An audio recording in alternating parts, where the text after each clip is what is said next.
ഇനി ഒന്നും മണ്ണിട്ട് മൂടാനില്ല. ഓ, പണ്ട് നെല്ല് വിളയുന്ന പാടായിരുന്നു ഇത്. 100 കണക്കിന് തൊഴിലാളികൾ ഉപജീവനമാക്കിയ പാടം. ഓ, അതൊക്കെ ഒരു ഓർമ്മയാണ്. അബൂക്കറല്ലേ വരുന്നത്?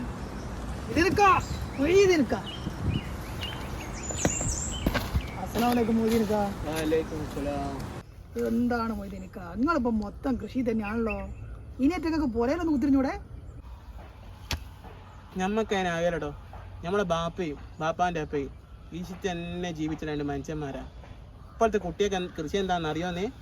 നമ്മൾ മരിക്കുന്നവരെ കൃഷി ഒഴിവാക്കിയല്ല. ഇതൊക്കെ ഭ്രാന്തായോ? ഈ നട്ടുച്ചക്ക് പൊരിഞ്ഞ വെയിൽ കൊള്ളേ. കഴിഞ്ഞ ദിവസം പേടി വന്നിക്കുന്നേ. കറങ്ങുന്ന കോയി, തിരിയുന്ന കോയി. ഞാൻ കഴിഞ്ഞ ദിവസം ചിക്കൻ കഴിച്ചിരിക്കുന്നു. എമ്മാരി ടേസ്റ്റേന്ന് അറിയോ? അതുകൊണ്ട് ദുനിയാവിലെ മനുഷ്യന്മാർക്ക് മുഴുവൻ സുഖേട് തന്നെ. ആട്ടെ, ഇങ്ങനെ വന്ന് അത് ഞാൻ പറയണോ? നീ പറയ്. ഇതൊക്കെ 8 മക്കളല്ലേന്ന്. ആ 8 മക്കളിലോ 7 മക്കളെയും കല്യാണം കഴിച്ച പണക്കാരല്ലേന്ന്. പക്ഷെ നിങ്ങളെ പഴയ മോളില്ലേ സുലൈഖ, ഓളെ കെട്ടാൻ വന്നിട്ടുണ്ടല്ലോ, മഹാപൂർവ്വ ചങ്ങായിയാ. എന്താ മോനെ?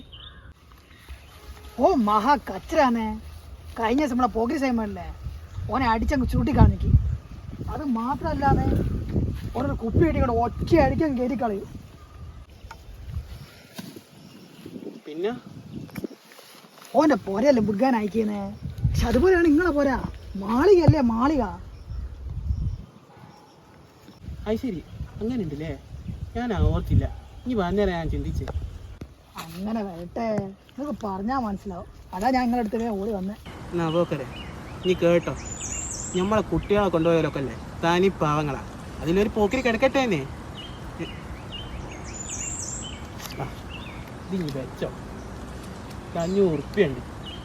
നീ പോയി കുശാല, നമുക്ക് പേർക്ക് സന്തോഷമുള്ള ദിവസം.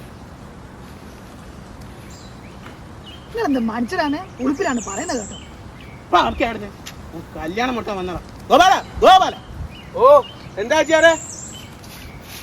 നിങ്ങളെന്തിനാണ് ഗോപാല വിളിക്കുന്നേ? എനിക്ക് 2 കിട്ടാത്തല്ലേ ഗവൺമെന്റ്. അപ്പൊ കല്യാണം മുടക്കാൻ വന്നാന്നേ. വരാൻ എന്റെ പെങ്ങളെ കല്യാണം മുടക്കിയേ. പിടിക്കടാ പന്നീനെ.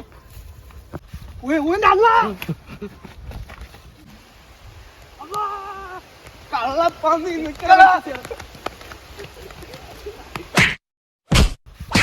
അല്ല